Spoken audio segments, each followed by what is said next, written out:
BRS MLC కవిత మాట్లాడుతున్నారు. ఇప్పుడు ఆ లైవ్ చూద్దాం. ఇయ్యలే కాబట్టి రాహుల్ గాంధీ గారు నిన్న వరంగల్ వచ్చే ధైర్యం లేకుండా పారిపోయిండు పాపం. ఆయన తెలంగాణ బిడ్డలతో పెట్టుకుంటే ఎట్లుంటుంది మరి? అది అసలే వరంగల్ గడ్డ. అక్కడ మంచి మంచి వాళ్ళనే మనం రానియలే, వాళ్ళ పప్పులు ఉడకనియలే. రాహుల్ గాంధీ గారు ఇవాళ హైదరాబాద్ వరంగల్ వద్దాం తెలంగాణ వద్దాం అంటే ఇచ్చిన మాట ఇవ్వకుండా ఎక్కడన్నా తిరిగితే ఊకో. నువ్వు మంచి అవకాశం అదే ఇచ్చినటువంటి మాట తప్పితే అస్సలే ఊరుకోరు. నిన్న వరంగల్లో జరిగింది. ఇవాళ నేను చెప్తున్నా, మా ఆడబిడ్డలకు ఇచ్చినటువంటి మాటలు కనుక మీరు పూర్తి అయిపోతే రేపు తెలంగాణలో ఎక్కడికి కూడా రాలేని పరిస్థితి వస్తుంది ఈ గవర్నమెంట్కు. ఆ విషయం ఆలోచన చేసుకోవాలి. మనకు 200 యూనిట్ల కరెంట్ ఇస్తామన్నారు, అది ఏమంటున్నాం. మీరు నెలకొక సిలిండర్ 500కి ఇస్తామంటున్నారు, అది ఏమంటున్నాం. రేషన్ కార్డులు ఇస్తామన్నారు, అది ఏమంటున్నాం. మేమేం కొత్త మీరు చెప్పింది చెప్పినట్టుగా చెయ్యమని మాత్రమే అడుగుతా ఉన్నాం. ఇవాళ మనము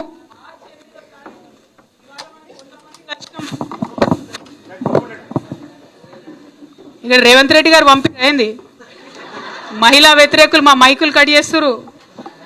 ఓకేనా, వినబడుతుందని? ఇవాళ తెలంగాణ వ్యాప్తంగా 33 జిల్లాల నుంచి ఇక్కడికి మా ఆడబిడ్డలు వచ్చారు. శాంపుల్ మాత్రమే ఇది. మార్చి 8 నాడు సినిమా అసలు ఉంటుంది. ఆ రోజు మహిళా శంకారావం మనం చేయబోతా ఉన్నాం. బూటకపు మాటలు చెప్పి మహిళలతో ఓట్లేయించుకొని మహిళలకు 14 నెలలు అయిన తర్వాత కూడా ఒక్క రివ్యూ మీటింగ్ పెట్టలేదు. అంటే ఎంత చిన్న చూపు ఉండాలి. ఆడపిల్లలు ఎందుకు అడుగుతారులే అని అనుకుంటున్నది ప్రభుత్వం, కానీ ఖచ్చితంగా అడుగుతాం. మార్చి 8వ తారీఖు నాడు ఇంకా బలంగా అడుగుతాం. రాష్ట్ర వ్యాప్తంగా తరలి వచ్చి అడుగుతామని ఈ సందర్భంగా తెలియజేస్తూ, మరి మహిళలను మీరు అల్కగా తీసుకోకండి. మాకు ఇచ్చినటువంటి మాటల మీద గౌరవ ముఖ్యమంత్రి గారు తక్షణమే రివ్యూ మీటింగ్ పెట్టాలి. రేషన్ కార్డులు నిన్న పోర్టల్ ఓపెన్ అయిందన్నారు, మళ్ళీ చూస్తే మళ్ళీ బంద్ అయిందంటారు, మళ్ళీ ఓపెన్ అయిందంటారు. అది నిరంతర ప్రక్రియగా జరిగేటట్టు దయచేసి చేయాలి. రెండవది 200 యూనిట్ల కరెంటు 500 మందికి ఒకరికి వస్తున్నది, అందరికి వస్తలేదు. వచ్చేటట్టుగా పేదవాళ్ళకి అందేటట్టుగా ప్రయత్నం చేయాలి. మీరు ఫ్రీ బస్ ఇచ్చిండ్రు, మిగతా అన్ని తుసుమనిపించారు. అట్లా కాకుండా ఫ్రీ బస్ ఇచ్చినప్పుడు కూడా మహిళలకు గౌరవం లేకుండా పోతున్నది, మర్యాద లేకుండా పోతున్నది.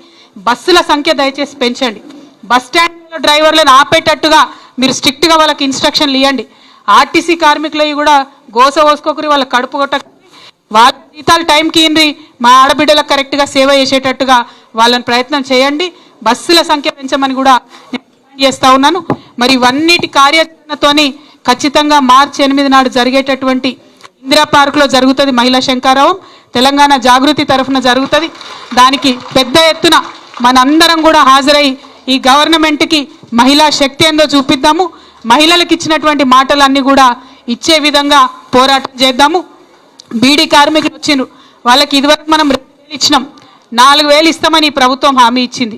ఆ 4,000 కూడా తక్షణమే ఇవ్వాలని కూడా మేము డిమాండ్ చేస్తూ, మరి అనేకమైనటువంటి మహిళా సమస్యల పట్ల కూడా ఇంకా పెద్ద ఎత్తున మాట్లాడడానికి మార్చి 8 మీటింగ్కి తరలి రావాలని తెలంగాణ ఆడబిడ్డలందరికీ కూడా తెలియజేస్తా ఉన్నాను. ఇప్పుడు పోస్టర్ ఇనాగ్రేట్ చేసుకుంటాము. సో మీరంతా ఎక్కడోళ్ళక్కడ దయచేసి కూర్చోండి. పోస్టర్ ఇనాగ్రేషన్ చేసుకున్న తర్వాత మళ్ళీ మనం జిల్లాల వారీగా కలుసుకుందాం. Thank you. జై తెలంగాణ, జై తెలంగాణ, జై జాగృతి. Thank you.